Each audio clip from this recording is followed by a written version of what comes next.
Giving all praises to Yahweh by Shem Yahweh Shah, by Hashem Harachach saying double honors to our apostles and elders here, great millstone, peace and blessings to the Lord's hopefully elect.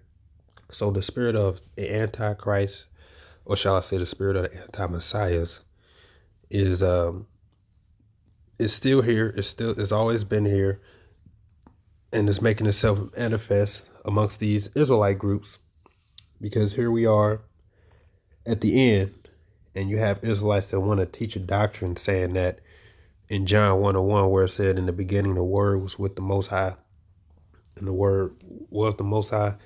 Oh, that's not talking about Yahweh Shah. That's just saying the Most High was by himself, and he was just by himself with his thoughts. Now, this is just something new, and it's really not new, because it's the attitude of an anti-Messiah. Because the question is, why are you teaching that? Unless you're an anti-Messiah. Like, what do you have against Yahweh Shai and his authority? The scriptures clearly tell you, he even told you himself that he was with the Heavenly Father Yahweh in the beginning and from the beginning. Just like the book of Genesis, the first chapter, in the beginning, the powers made the heaven and the earth. That's the Elohim, the elect, the angels, which were angels that, the elect, and then Yahweh Shai leading. And in the breakdowns of the book of John, as well as Yahweh Shai himself, explains that to you, and many other precepts. And that should be known or accepted, right? Well, as you can see, you have Israelites coming out the woodwork at the end, trying to push this anti-Messiah spirit, this anti-Messiah doctrine. Because what else are you trying to achieve by trying to teach that, unless you're trying to undermine or do away with the authority of Yahweh Shai, that he is the first spirit created by the Heavenly Father. That's why he's called the only begotten Son. We're all his children, right? We're all his sons. But why is Yahweh Shai considered the only begotten Son? Because he was the first spirit Yahweh created. That's literally his word. Okay. So you got to watch out for these anti-messiahs, and the spirit is already out here. It's been out there since the beginning, but now it's going to ramp up, and these anti-messiahs, they're going to show themselves even more. I mean, we could just read the comments here. I mean, the elder went through many precepts as it is. We could read the comments. John 17:4, NLT. He said, I brought glory to you here on earth by completing the work you gave me to do. Now, Father, bring me into the glory we shared before the world began. Micah 5:2, but thou, Bethlehem Ephratah, which the elder read that as well, though thou be little among the thousands of Judah, yet out of thee shall he come forth unto me, that is to be a ruler in Israel, whose goings forth have been from of old, from everlasting. Sirach 24:9, he created me from the beginning before the world, and I shall never fail. Exactly. I mean, all many scriptures. So we're in that time, man. These guys that have a problem with Yahweh Shai, and they have a problem with his authority, just like it was in the old. Just know that spirit is still out here, and they're going to make themselves manifest in the last hour of the last days. 1 John 2:18, little children, it is the last time, as ye have heard that the anti-Messiah shall come. Even now are there many anti-Messiahs, whereby we know that it is the last time. So this is proof that we're in the end, because this is what the prophecy says. Okay, you have people who is going to deny the Messiah in the last times. So they went out from us, but they were not of us. For if they had been of us, they would have no doubt continued with us. But they went out that they might be made manifest that they were not all of us. Exactly. So you have the spirit of the anti-Messiah. And when you really read the scriptures, like when the scriptures talk about being, let's see, like an evangelist. I'm in the right. Yep, Second Timothy 4:5. When they talk about being an evangelist or being a defender of the word, is in always for the most part in context is referring to the defense of Yahushua and his existence. Because there was a lot of strife back then regarding Yahushua.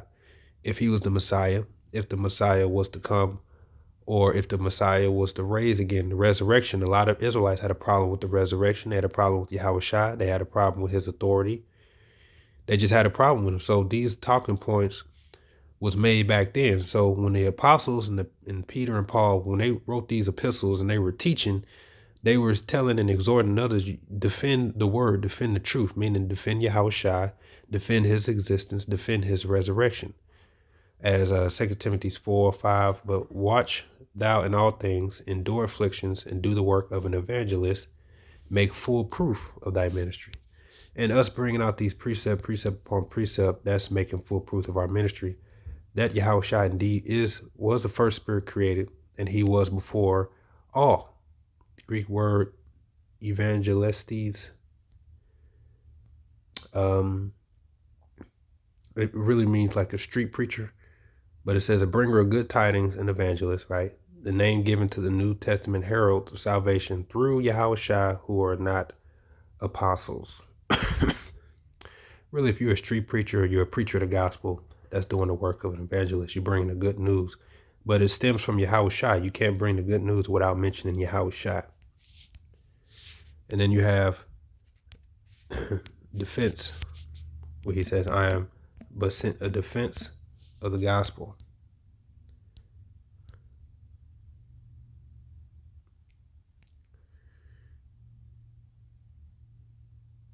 Okay, let me see.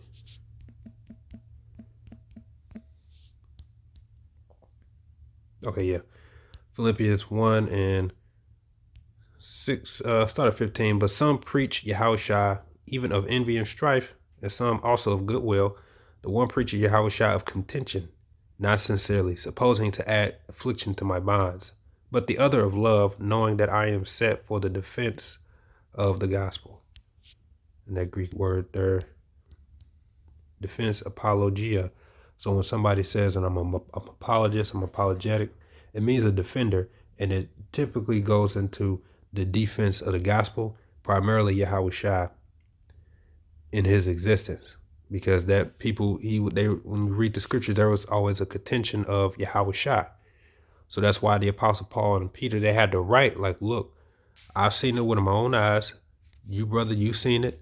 This brother's a testimony. We've seen it. This is the truth. This is what it is. This is what we believe. So that's what we're teaching. So, let me go to here. If you go to the book of Acts, if you go into the Pharisees and the Sadducees, right? Now, not all of them are wicked, but on both sides, many on both sides did not believe in Yahushua. And those same spirits are back today. So Acts 23, verse 60 says, but when Paul perceived that one part was Sadducees and the other Pharisees, he cried out in the council, men and brethren, I am a Pharisee, the son of a Pharisee. Of the hope of resurrection of the dead, I am called into question. And when he had said so, said, there arose dissension between the Pharisees and the Sadducees, and the multitude was divided. For the Sadducees say there is that there is no resurrection, neither angel nor spirit, but the Pharisees confess both. So if we go to both, it's kind of a lot that they write here. But if you look on the Sadducee, it means in the Greek the righteous. It says a religious party at the time of the Lord among the Jews who denied that the oral law was a revelation of Yahweh to the Israelites, and who deemed the written law alone to be obligatory on the nation as the divine authority. They denied the following doctrines: resurrection of the body, immortality of the soul, existence of spirits and angels, and divine predestination. They say affirm free will, but we know what true free will is, right? The free will that the world says doesn't exist. Okay, the Lord has the power to order your steps. No one can resist the Lord's will. So as you can see, the Sadducees off the bat, they denied. A lot of them are going to deny Yahushua, because Yahushua spoke of the resurrection. He spoke of immortality. He spoke of angels and spirits. He even rebuked them. And he spoke of predestination. So as you can see, a lot of the Sadducees, who were Israelites, who had high authorities, who called themselves Israelites, who knew the law, believed they weren't spiritual. And then if you go to the Pharisees, which is kind of a lot, but it goes back to the Hebrew word parash, which means to separate or to distinct. But it says, which I won't read all of this, but you can tell who these people are today too. It says, a sect that seemed to have started after the Jewish exile. In the addition to the Old Testament books, the Pharisees recognized in oral tradition a standard of belief and life. They sought for distinction and praise by outward observance of external rites and by outward forms of piety, and such as ceremonial washings, fasting, prayers, and alms giving, and comparatively negligent of genuine pity, meaning of the spirit. They prided themselves on their fancy good works. They held strenuously to a belief in the existence of good and evil angels, and to the expectation of a Messiah. And they they cherished the hope that the dead, after a preliminary experience, either of reward or penalty in Hades, will be recalled to life by him and requited, each according to his individual deeds. I'm going to jump down. It says, they were bitter enemies of Yahushua and his cause, and were in turn severely rebuked by him for their avarice, ambition, hollow reliance on outward works, and affection of piety in order to gain popularity. So a lot of them were hypocrites, and they were more concerned about the outward appearance and the outward show than the spirit and the law and the spirit, such as faith. That's why you have Israelites today who want to make a doctrine of salvation by fringes. We already know who these people are. So as you can see, that spirit of the Pharisees, right, who want to boast in the law but deny Yahushua, they're back. And the Sadducees in general, they just lack the spirit. They're back as well. That attitude of an anti-Messiah. And why, because why else would you want to teach when the scripture clearly tell you, John 1:1, in the beginning was the Word, and the Word was with Yahweh, and the Word was Yahweh. Why are you trying to, they're trying to say that, oh, when it says the Word doesn't mean that was Yahushua. That just means that was his thoughts. What? Yahushua is, you could say, the word of Yahweh. As it says, verse 14, and the word was made flesh and dwelt among us, and we beheld his glory, and the glory of his only begotten Father, full of grace and truth. So if the word was made flesh, who was that talking about? Yahushua. So Yahushua was at the beginning with Yahweh. But you see, that's why this is just an angle of an anti-Messiah, trying to undermine or do away with the authority of Yahushua altogether. That same spirit is back. And they're going to keep making themselves manifest that they are anti-Messiahs. Yahushua gave the parable, so it has to fit someone.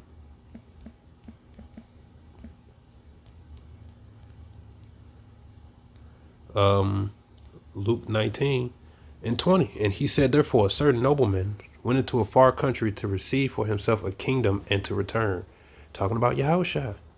The kingdom of what? The kingdom of Israel. Starting with the people, the elect, the 144,000. Excuse me. And he called his 10 servants and delivered them 10 pounds and said unto them, occupy till I come. Okay, the 10 servants represent these the prophets, going out teaching, just doing the work of an evangelist, defending the truth, enduring until the end.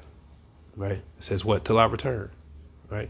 Verse 14, it says, but his citizens hated him and sent a message after him saying, we will not have this man to reign over us. Those are the anti-messiahs. They reject the power and authority of Yahushua. Any Israelite group that seeks justification by law is going to be found out that they're anti-messiah. Any Israelite that's trying to say that in the kingdom of heaven, we're still going to have a Levitical priesthood to offer sacrifices for sins for Israelites because we won't be made perfect and we're still going to sin, they are anti-messiahs. They're trying to do away with what Yahushua did so that they can try to insert themselves in their glory. Because they think they're going to be the next chief high priest. They think that they're going to be ruling right next or under King David or whatever it is. They think they're the messiahs. That's the spirit. Yahushua said, well, let's first read what he said was going to happen to those ones. Luke 19.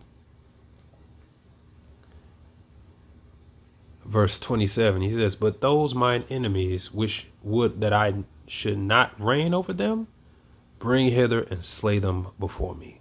Those are what? Your anti-messiahs.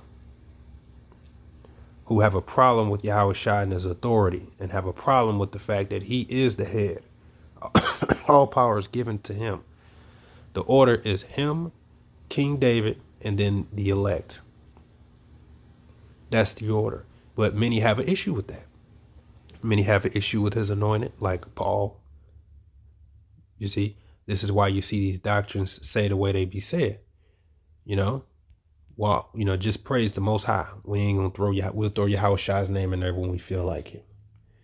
We ain't gonna call his name by his name Yahushua. His name don't matter. Right? He wasn't with the Father in the beginning.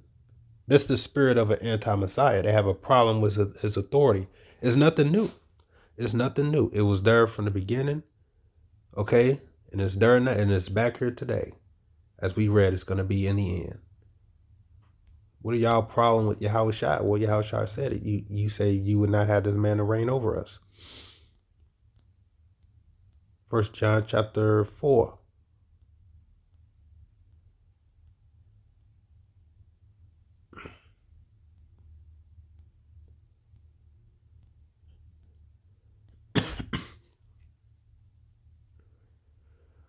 Starting at 1, beloved, believe not every spirit, but try the spirits, whether they are of Yahweh, because many false prophets are gone out into the world.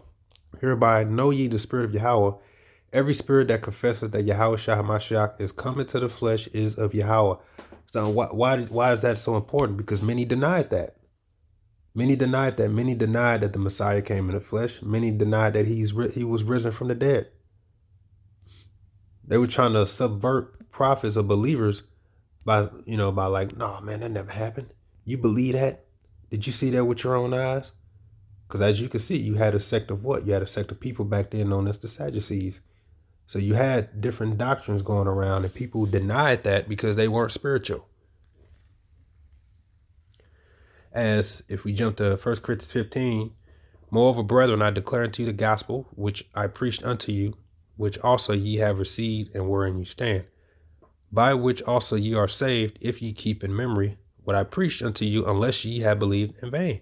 For I delivered unto you first of all that which I also received, how that Yahushua died for our sins according to the scriptures, and that he was buried, and that he rose again on the third day according to the scriptures. All prophetic, right? And it happened. And he was seen of Cephas, then of the 12, and that he was seen above 500 brethren at once, of whom the greater part remained unto this present, but some have fallen asleep. After that he was seen of James, then of all the apostles. And last of all, he was seen of me also, as one born out of due time. Now, why did Paul have to break this down? Because he understood that there are a lot of naysayers. Oh man, that's a myth. That ain't true. Did you see it with your own eyes? Have you ever seen a man raised from the dead in your own eyes? That's the type of thing that was happening. So that's why Paul's ordering to say, look, if you calling me a liar, then that means you're calling the apostles a liar. That means you're calling the 500 people, some of them liars. That means you're basically saying we're all a bunch of liars that we didn't see this happen. Okay. It goes on. For I am the least of the apostles, that am not meet to be called an apostle, because I persecuted the church of Yahweh. But by the grace of Yahweh I am what I am, and his grace which is bestowed upon me was not in vain. But I labored more abundantly than they all, yet not I, but the grace of Yahweh which was with me. Okay. Therefore, whether it were I or they, so we preach, and so ye believe. Now, if the Messiah be preached that he rose from the dead, how say some among you that there is no resurrection of the dead? And if there be no resurrection of the dead, then is Yahushua not risen? And if Yahushua be not risen, then is our preaching in vain, and your faith also in vain. Yea, and we are found false witnesses of Yahweh, because we have testified of Yahweh that he raised up Yahushua, whom he raised not up, if so be that the dead raised not. For if the dead rise not, then is not Yahushua raised, and if Yahushua be not raised, your faith is in vain, and ye are yet in your sins. Right? So you see how he had to talk to and really teach them, like, look, this happened. And if it didn't happen, then just know everything you're doing is in vain. And we're liars, and everything that we're doing is in vain. But you see, there was always a controversy regarding Yahushua. So when you went out and you spoke the gospel, you were defending Yahushua, you were defending the resurrection, and you were defending his position, his authority, his rulership, his position in heaven and in earth. And the secret is that he was there from the beginning. Why? Because you had a lot of anti-messiahs back then and even now. So if we go back to 1 John 4, verse 3, and every spirit that confesses not that Yahushua Mashiach is come in the flesh is not of Yahweh, and this is that spirit of an anti-messiah, whereof ye have heard that it should come, and even now already is it in the world. So the spirit of an anti-messiah is already in the world, and is making itself manifest amongst these Israelite groups. And I believe it's going to get to the point where a lot of them are just going to boldly admit that they believe that, that they are anti-Messiah. I believe that they're just going to admit with their mouths, like, we don't need the Lord. We have our works, right? Or just flat out say we don't need him. That's what I believe that they're going to say, because the pride, okay, the Lord knows, just like he said, he knows from the beginning those who believe and believe not. He knows deep down in your hearts who really have a problem with him. And I believe it's going to all come out to the forefront in the end. You have those who are very prideful, who believe in their works. You have those who don't believe in Yahushua at all. Okay, to teach that there's still going to be a priesthood in the kingdom where we have to give sacrifices for sins. That means you're anti-Messiah, because you're saying that Yahushua's sacrifice wasn't good enough to take the sin from Israel. So we just got to go back to the same cycle over and over, and we could truly never be perfect. You see, that's trying to undermine Yahushua's authority. I mean, you got the ones who blatantly deny his name. I mean, come on. So it's only a matter of time, man. But this is the spirit of an anti-Messiah that's always been in the earth, that's making itself manifest. Colossians 1, as we all know, verse 14, in whom we have redemption through his blood, even the forgiveness of sin, who is the image of the invisible power, the firstborn of every creature. For by him were all things created, that are in heaven and that are in earth, visible and invisible, whether they be thrones or dominions or principalities or powers. All things were created by him and for him. And he is before all things, and by him all things consist. Who's I talking about? Yahushua, because he was with the Father from the beginning. And it was Yahweh created Yahushua, his only begotten son, and through Yahushua created wisdom, and Yahushua created the elect. And through the elect, we created the world. Let's say we, as in Lord willing, we're part of that number. You and me, right? And that's going to be the mystery that's going to be revealed in the end, as Yahushua said. We're going to find out in the end that we were with him from the beginning. That's if you can receive it. Because if you can't receive that, then you're not going to receive it. Okay. 1 John 15, 26. But when the comforters come, whom I will send you from the Father, even the Spirit of truth, which proceeded from the Father, he shall testify of me. And ye also shall bear witness, because ye have been with me from the beginning. And that's one of the secrets, is that from the beginning, the elect was there with Yahushua and created all things through the power of Yahushua. And Yahushua has gotten his glory in the heavens. Revelation 5 tells you that. And now he's waiting to get his glory in the earth again, so he can rightfully take his place back as power over all, and then the elect will take their rightful place back as the sons of Yahweh, the sons of God, except with new bodies. The first Adam, now we got the Yahushua, the last Adam, from the beginning. All right, and everything's gonna go back to how it was in the beginning, meaning no death. Okay, just perfection, all of us, as far as like Israel. Okay, so watch that spirit of an anti-Messiah is gonna ramp up even more. Don't be surprised. Shalom.